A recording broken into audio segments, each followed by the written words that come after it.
Vinicia, thank you very much indeed for the invitation, and I'm really disappointed to not be with you all in person. I was looking forward to coming together with you in Roma, but here we are. So I'm going to pick up where Roberto left off, and ask, what does sustainable mean in the context of plastics? And I'm going to do it in a way that I'm going to look to the long-term future, not necessarily the short to medium term. And I'm going to ask the question, actually, can we turn this problem around completely and use plastics to sequester carbon dioxide? So, of course, we're all working currently on a plastic circular economy, and it's really important that we deliver this circular economy to both Europe and the world in terms of minimizing resource. But for reasons that will become apparent, plastics that already have become apparent, plastics are really, really difficult to move in a circular economy. And I've just put this slide back in. So as Roberto says, reuse and recycling are both difficult and expensive. It's cheaper and often less energy intensive to make new packaging every time from virgin polymer. And we need policy because consumer disposal shifts the cost away from producer, retailer and consumer, and the extended producer responsibility, the EPR, systems are there to reverse that natural movement. You heard yesterday about the 8 billion tons of plastic in the Earth system and the 10 million tons a year that gets in the ocean. And that's because in many countries there are no formal waste recovery mechanisms. And even in countries where there are very good waste recovery mechanisms, there's lots of litter. You only have to go to the beach when the beaches reopen to see that. So this paper lays out all the plastic that's ever been made. The primary production of 8.3 billion tons, the 2.5 billion tons in use, and the nearly 5 billion tons that have been discarded. We just had a brief discussion about incineration and energy recovery, the lowest level of the pyramid for making use of waste plastic. And what this paper points out is that less than 10% of plastics have been recycled worldwide, and less than 1% have been recycled more than once. And all the policy discussion shows us that this is a really wicked problem, an intractable problem, but one that we have to keep on working. So 80% of plastic is in 4 types: polyolefins, polystyrene, PVC, and PET. And the material that has the lowest residence time in the system, the lowest use time, is packaging. So we should rightly concentrate on that. Building and automotive use delay the waste phase of plastics, as does electronics and to some extent leisure and sports goods. I'm going to concentrate on what we do with this set, this 80% of plastics, that's polyolefins, polystyrene, PVC, and PET, and recognize that this other set of materials, and it goes on almost to infinity because we have a free-for-all in materials choice. These are areas that we'll still need to deal with. So Ellen MacArthur has been very influential in driving the circular economy discussion with respect to plastics, certainly in the UK. And there's a couple of features of this new plastics economy that I want to point out. I agree completely with the circularity argument today, and that we need to design and produce polymers for reuse and recycle. In fact, my current circular economy project funded by the UK government is called Many Happy Returns. And it's on what we need to do technically to enable this reuse cycle, both in materials and in business systems. But I think that the Ellen MacArthur Foundation kind of gets it wrong in terms of renewably resourced virgin feedstock being important to take over from fossils, because actually fossils do a really good job. Likewise, anaerobic digestion and or composting, I feel, have a minority part to play for a whole variety of reasons, not least of which is that they return the carbon dioxide. They return the carbon dioxide that was captured in the virgin feedstock back to the atmosphere, either as carbon dioxide or even worse, as methane. But people really want to do the right thing. And that's why things like this work. I noticed there were a couple of plastic bottles being used by colleagues in the meeting.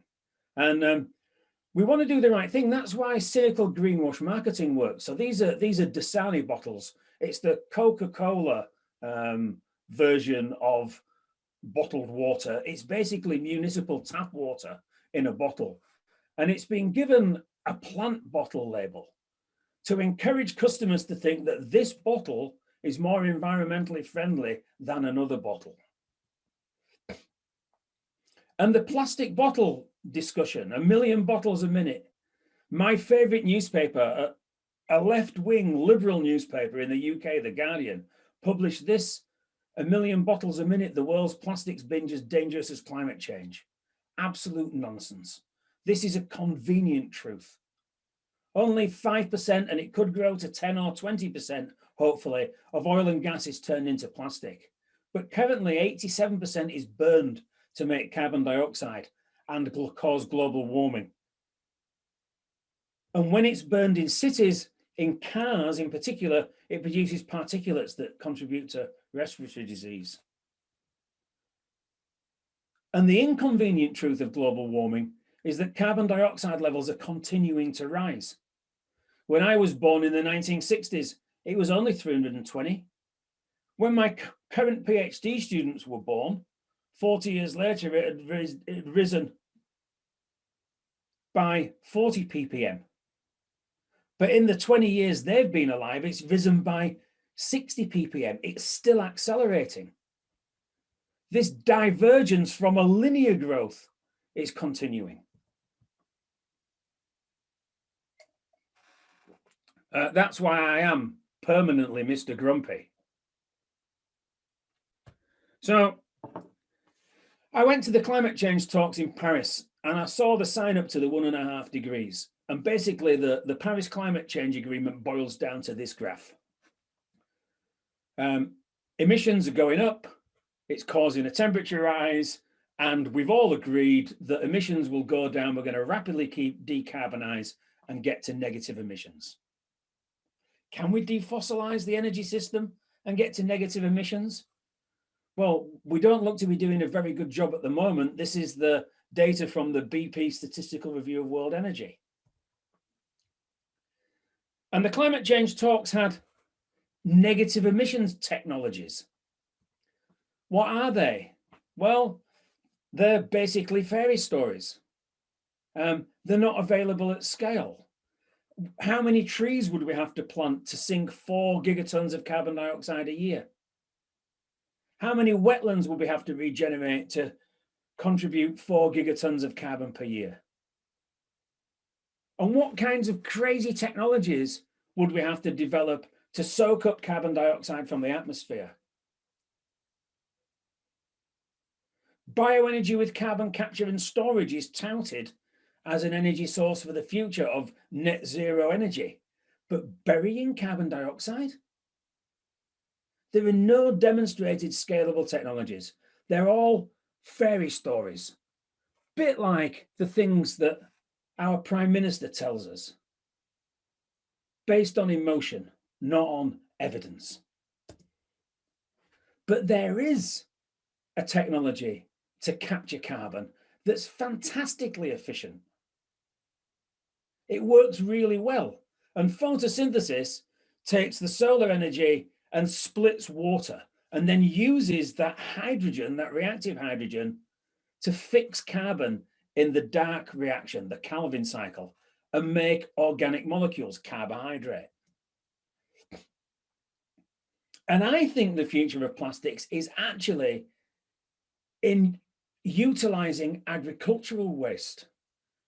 So global photosynthesis produces 250 gigatons per year of photosynthate from carbon dioxide. The agricultural dry biomass, the food we grow, most of which goes to feed animals, is 25 gigatons a year. And the massive food produced is 5 gigatons a year. And that includes 2.5 gigatons of cereal. So there's 20 gigatons per year of dry biomass. And that could be feedstock for a plastics industry. And what happens to this agricultural waste? Well, it's left on the field to rot, causing carbon dioxide emissions. It's ploughed in as fertilizer, causing carbon dioxide emissions. Or it's burned in situ or collected for fuel, causing carbon dioxide emissions. That carbon dioxide had been captured from the atmosphere and is released in year.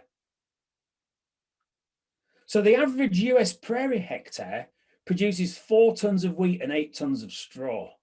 I mean, the world record for wheat production is actually 14 tons of wheat per hectare. But the average, 4 tons of wheat, 8 tons of straw. And the carbon dioxide budget associated with that is 30 tons per hectare. 10 turnover in respiration, 20 carbon dioxide fixed, and 6 in food and 14 in waste residues. And of the carbon dioxide equivalents that are left on the field, 2 are moved into the soil pool, 10 are returned to the atmospheric pool, and 2 are lost along the food chain. So what about bioplastics? Well, the best life cycle analysis I've found is for PET versus BioPET. And the BioPET, remember, is something that's in the market now, being sold to consumers as being a benefit. And if you look at the detail on the back of the plant bottle, it says 30% made from plants, 100% recyclable. The 30% that's made from plants is the ethylene glycol. And it's 100% recyclable because it's PET. The polyethylene terephthalate doesn't know where its ethylene glycol came from in the recycling. So this life cycle analysis compares fossil and bio-based PET bottles. And it comes from Tim Smith's lab at the University of Minnesota. So basically, to make PET from a petrochemical plant, you take paraxylene, oxidize that to terephthalic acid. You take ethylene from the naphtha cracker, oxidize that to ethylene oxide, and then ethylene glycol, react the two together to make amorphous PET, post-polymerize that to make bottle-grade PET, make a preform, and then blow a bottle, typically in the bottling plant. To make PET from biomass, you take biomass and turn it into isobutanol to make paraxylene, or you take biomass and turn it into ethanol to make ethylene. Each of those biomass processes is the biomass burden that comes with the PET. Each process has an energy input, and that energy input currently comes from fossil fuels. The extra processes to get from biomass to paraxylene and ethylene are energy intensive, currently at a high carbon intensity. And then thereafter, the process is the same. And what does it tell us? Well, I won't talk you through every bar in this bar chart, but there's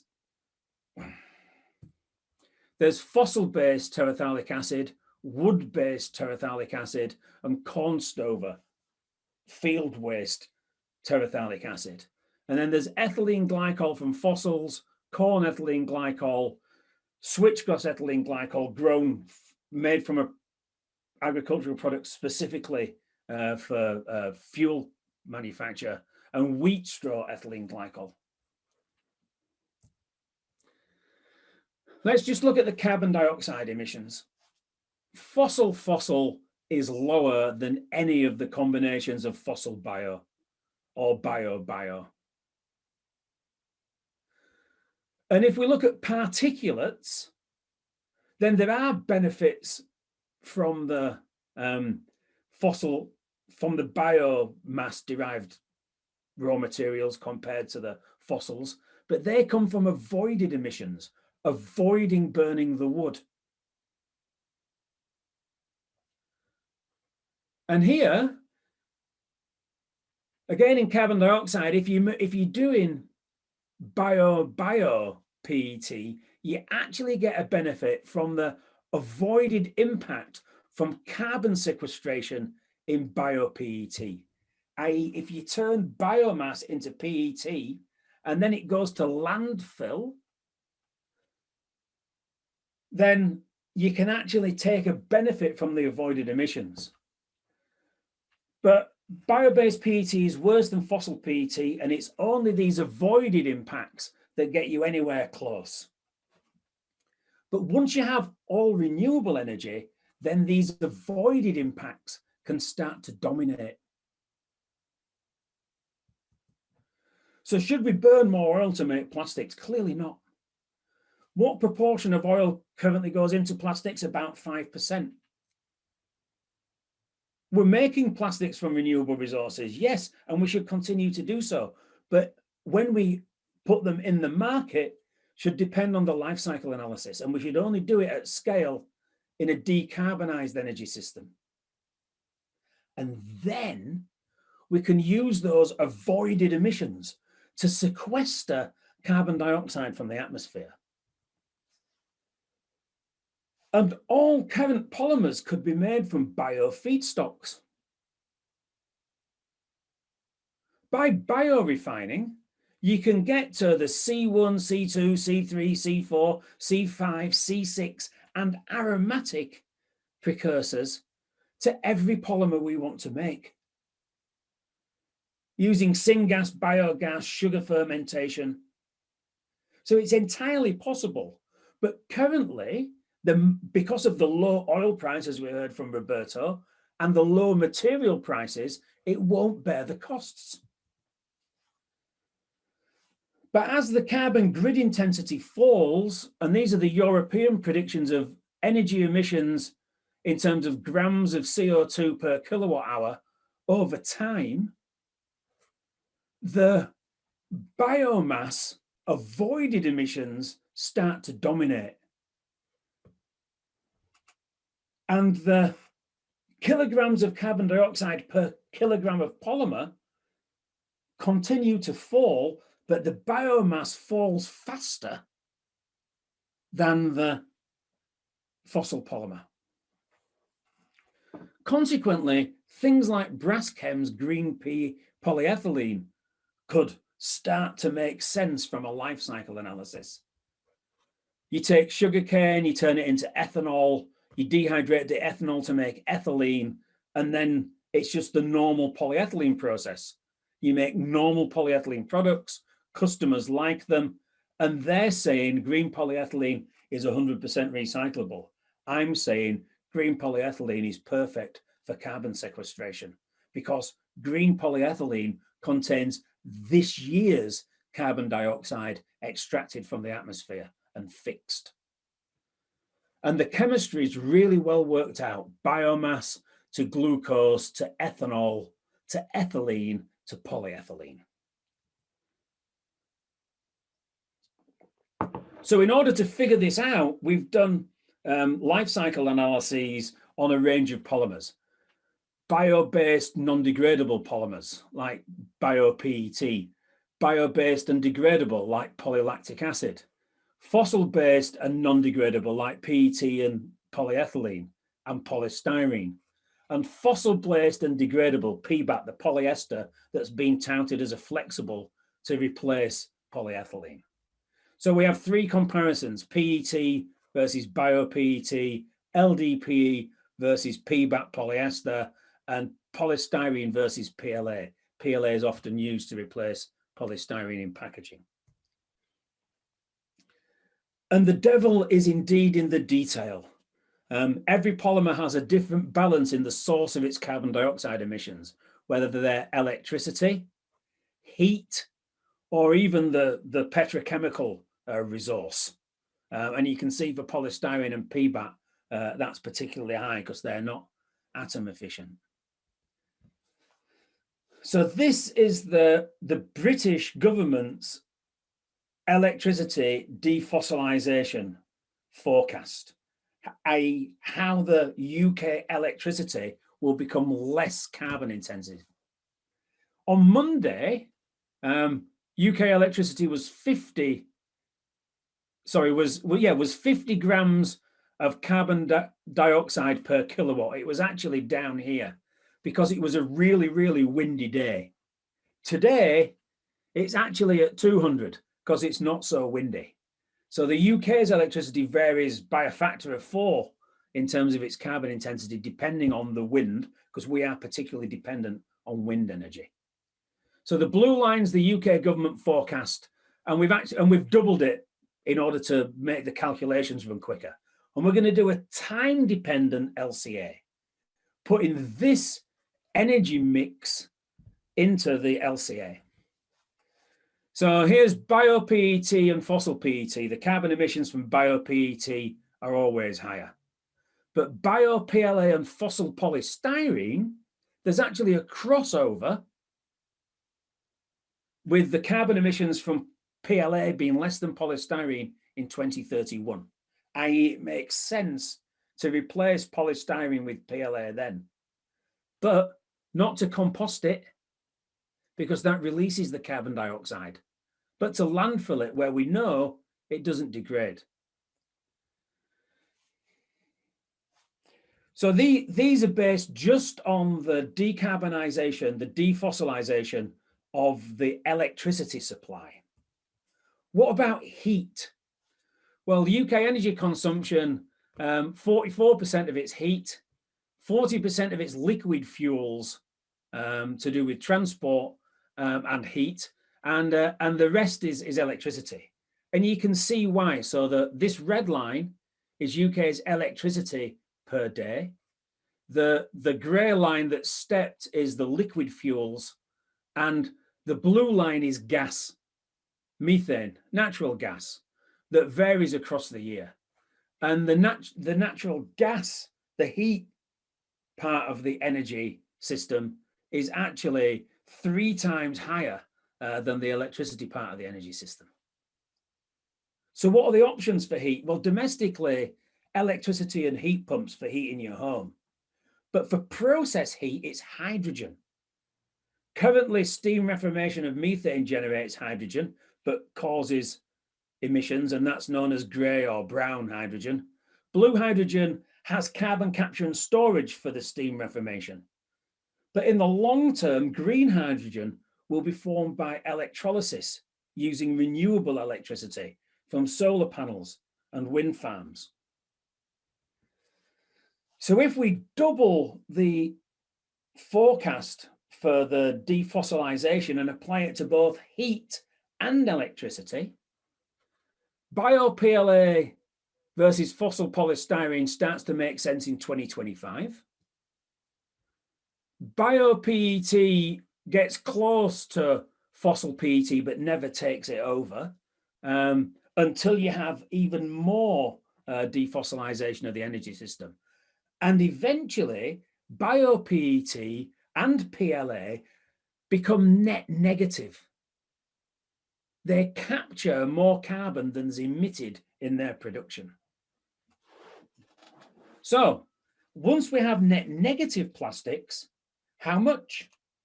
Well, 300 million tons a year at current consumption rates. There's 20 gigatons a year of agricultural waste. So those numbers are commensurate. If we use defossilized energy to make non-degradable plastic, how much carbon dioxide could we sequester a year? A gigaton per year, every year. So the farmer puts nitrogen and phosphorus on the land, and the sunshine and carbon dioxide grow crops. That crop waste we turn into non-biodegradable plastic. We use it for packaging and consumer goods. It passes through the people, through the population, either as food packaging or as goods. And then we send it to a curated burial system as new fossils. If we are working on a circular economy, then we ought to recover this nitrogen and phosphorus and send that back around the loop.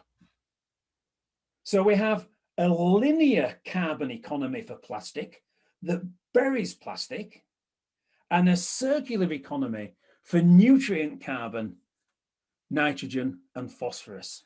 That's why this cycle's in brown, because you know where those nutrients end up.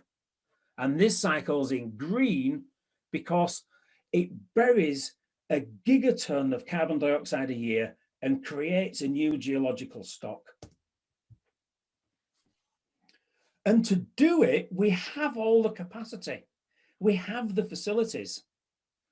Farms generate food and agricultural waste on the kilogram, on the kilometre scale, producing 20 gigatons of agricultural waste a year.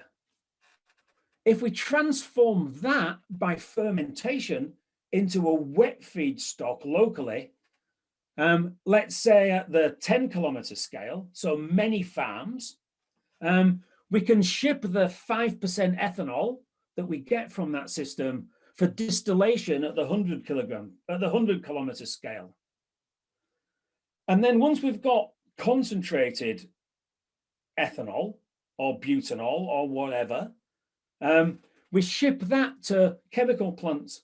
We retain the capital infrastructure of petrochemicals and make a new naphtha stream, not from fossil naphtha, but from naphtha that's been generated by photosynthesis. And then we can do dehydration of ethanol to yield ethylene and polymerization to make all the polyolefins, and there'd be enough petrochemicals to spare by Fischer-Tropsch to build up all the other organics. I'll be finished soon. So what does a neo-fossil have to do? Well, it needs to lock up carbon and go safely down a hole, not degrade back to carbon dioxide or water.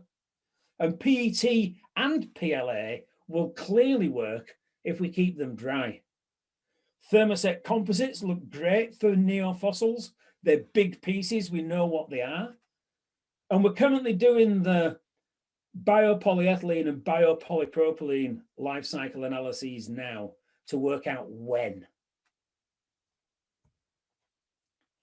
Why is burying plastic better than burning biomass and then burying carbon dioxide? Well, it's pretty obvious to this group. It's much easier to store plastic than gas. It's not going to leak. What policy instruments do we need to make this happen? Well, we need to make sure that there's economic value for plastic to ensure collection. And then when we bury it, I'm not talking about landfill. I'm talking about curated stocks of refined carbon for future generations. And it needs policy intervention. So I think if we re-look at plastic, we could actually see it as a gigaton carbon sink. Single-use, non-degradable bioplastic will take out 5% of the excess emissions. The atmospheric growth, the rate of atmospheric carbon dioxide growth is 18 gigatons a year. We can take 1 gigaton off that with plastic and create something to leave behind for future generations to replace the fossils that we took out.